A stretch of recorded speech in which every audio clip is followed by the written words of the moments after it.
Hello guys, और भाई क्या हाल है यार तुम सभी का। देखो, अगर तुम मार्वल फैन हो तो तुमने इटर्नल्स मूवी ऑलरेडी देख ली होगी। भले तुम्हें पसंद आई हो या ना पसंद आई हो, लेकिन इसकी एंडिंग देखने के बाद काफी कंफ्यूजन तो होगा ही और दिमाग में काफी सारे क्वेश्चंस भी होंगे। और ऊपर से इसमें एक मिड क्रेडिट सीन और एक पोस्ट क्रेडिट सीन भी था, जिसकी वजह से कंफ्यूजन और भी ज्यादा बढ़ चुका है। तो इस वीडियो में मैं इटर्नल्स की एंडिंग, मिड क्रेडिट सीन और पोस्ट क्रेडिट सीन एक्सप्लेन करने वाला हूँ। तो हाँ, इसमें स्पॉयलर्स होने वाले हैं, तो अगर तुमने ये मूवी अभी तक नहीं देखी है तो पहले जाओ जाके देख लो।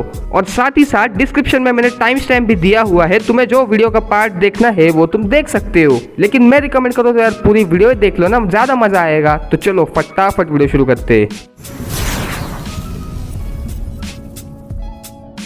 तो देखो, इटर्नल्स की एंडिंग देखने के बाद दो क्वेश्चन दिमाग में आते हैं। पहला क्वेश्चन कि आरसीएम सर्सी को कहाँ लेके गया और क्या वो अब उसे मारने वाला है। तो देखो, मेरे ओपिनियन में आरसीएम अभी फिलहाल तो सर्सी को नहीं मारने वाला है। तो देखो, सर्सी ने जो इमरजेंस प्रोसेस थी उसमें टाइमेट नाम का एक सेलेस्टियल पैदा होने वाला था, लेकिन उससे पैदा होने से पहले सर्सी ने मार दिया। तो इसके वजह से आरसीएम के जो ऑर्डर थे उसे फॉलो नहीं किया है सर्सी ने, इसीलिए आरसीएम उसे उठा के लेके गया। और अब आरसीएम उसे लेके गया है वर्ल्ड फोर्ज। ये वही जगह है जहाँ सारे इटर्नल्स की मेमोरी स्टोर की गई है। और अब वो वहां पे सर्सी की सारी मेमोरीज चेक करेगा और उसके बेसिस पे जज करेगा कि क्या उसे धरती को डिस्ट्रॉय करना चाहिए या नहीं।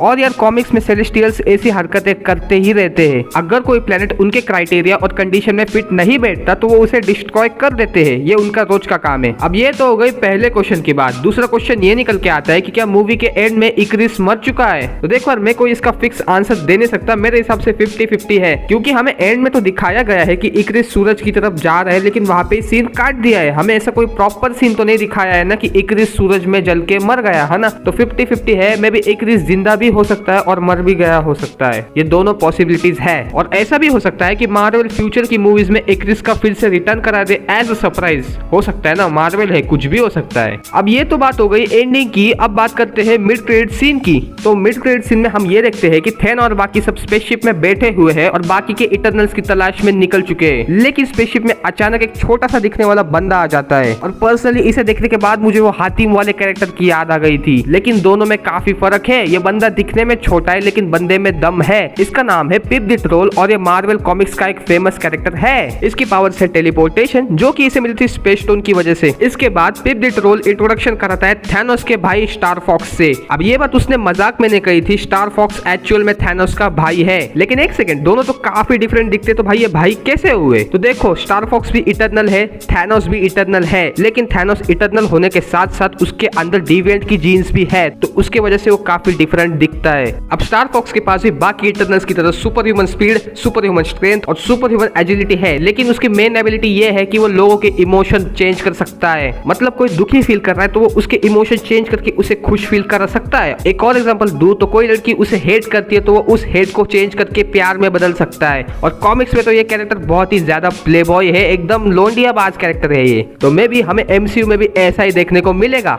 और इसके बाद स्टार फॉक्स थेना से ये कहता है कि मुझे पता है कि आरसीएम सर्सी को कहाँ लेके गया है। तो इसका मतलब यही निकल के आता है कि स्टार फॉक्स को वर्ल्ड फोर्ज वाली लोकेशन पता है। और यहाँ पे हो जाता है मिड क्रेडिट सीन खत्म।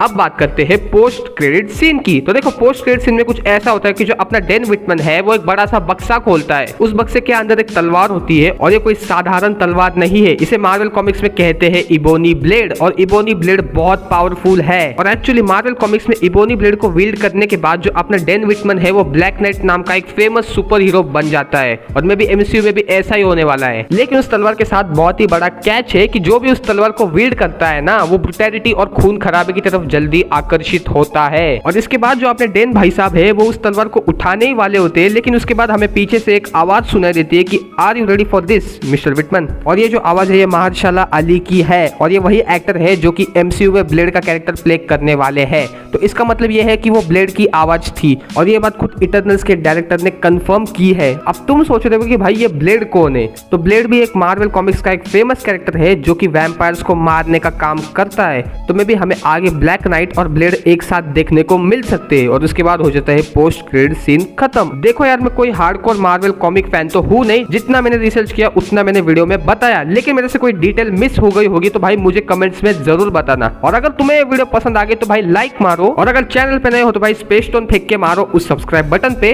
तो चलो यार, मैं जा रहा हूँ, मिलते हैं नेक्स्ट वीडियो में, बाय।